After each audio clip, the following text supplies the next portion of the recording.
I'm Reid Nordin with Rugged Radios, and we're out here at Sand Hollow for Trail Hero, and I got to ride the Kawasaki H2. Day one at Trail Hero, and I had 0 miles in the H2, and we took her straight to the West Rim Trail, and I wanted to experience this thing in the rocks.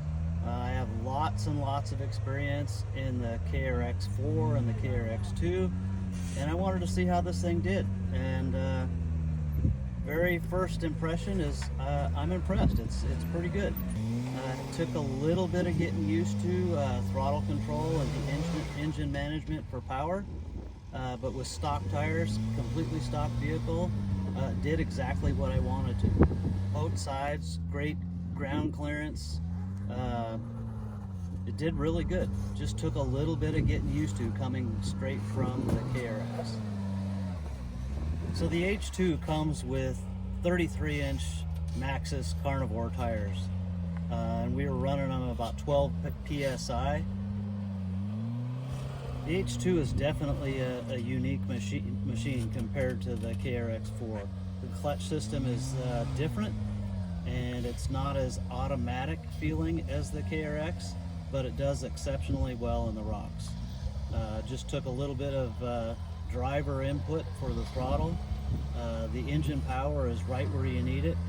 I got to play around with the engine power settings, and I am most comfortable running in high power. I like the high power feeling in the rocks. Where the KRX, you can run really low RPM and just kind of finesse it through.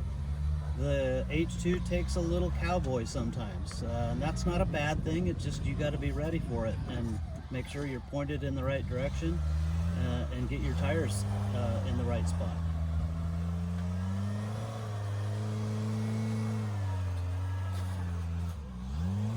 Day two, the H2, we wanted to try something a little bit different. So we went to the 35-inch on the 15-inch Raceline wheel Maxxis Rockzilla tire, which is the magic tire here at Sand Hollow. Works fantastic, and the H2 really liked this tire. It's more compliant over the small bumps and definitely has better grip than the previous Carnivore. So even with the 35-inch tall tire, a little bit taller gear ratio, she still climbs like a beast. I think some fine tuning and she wouldn't be really bad at all in the rocks, and I wouldn't be afraid to run this thing all the time here.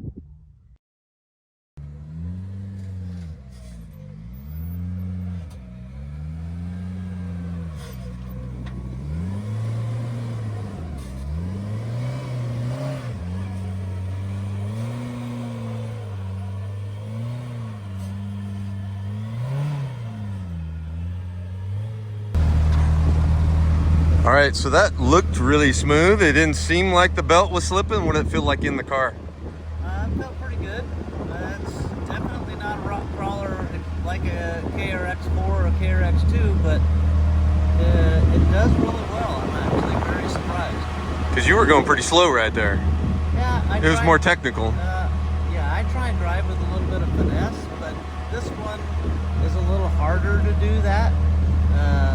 So sometimes momentum is going to be your friend, but you know, brake and throttle position are important sometimes. Sand Hollow is great for rock crawling, but the surrounding territory has some great destination rides, and we got to do about a 90-mile ride, and that's where the H2 was really at home. On the open desert roads, it was super fun to drive, very comfortable, and it went exactly where you wanted it to go and did everything. The brakes are phenomenal, throttle response is incredible. Gas mileage was actually better than I expected. So overall, the H2 is right at home in the open desert.